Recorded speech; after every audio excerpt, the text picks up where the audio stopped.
नमस्कार, मी मृणाली पिळणकर. तुम्ही पाहत आहात LS मराठी. पाहुयात काही महत्त्वाच्या बातम्यांचा वेगवान आढावा.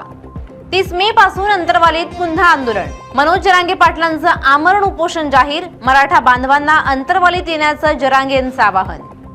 पीडित कुटुंबासह रोहित पवारांची DGPना भेट. भडगाव सासपडे प्रकरणी न्यायाची मागणी. शक्ती कायदा लागू करा, रोहित पवारांची मागणी. पीडितांच्या वेदना. पोलीस महासंचालकांसमोर न्यायासाठी पीडित कुटुंबांचा आक्रोश. पीडितांना न्याय मिळणार का, रोहित पवारांचा सवाल. महिलांवरील अत्याचार प्रकरणी सरकारवर दबाव असल्याचा आरोप.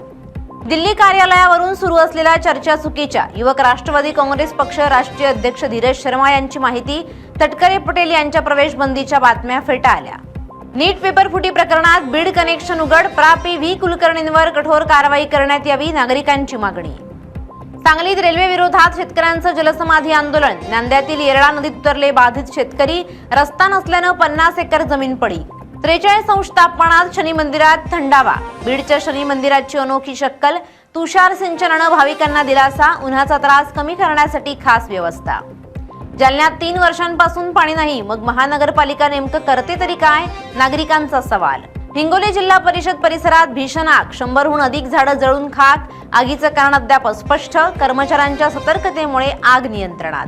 जळगावच्या धरणगावात शिक्षकाकडून 4थीच्या विद्यार्थिनीचा छळ. शिक्षकावर पॉस्को गुन्हा. विद्यार्थिनीच्या तक्रारीनंतर आरोपी अटकेत. जीप शाळेतील धक्कादायक प्रकार उघड. या होत्या आताच्या घडीच्या काही महत्त्वाच्या बातम्या.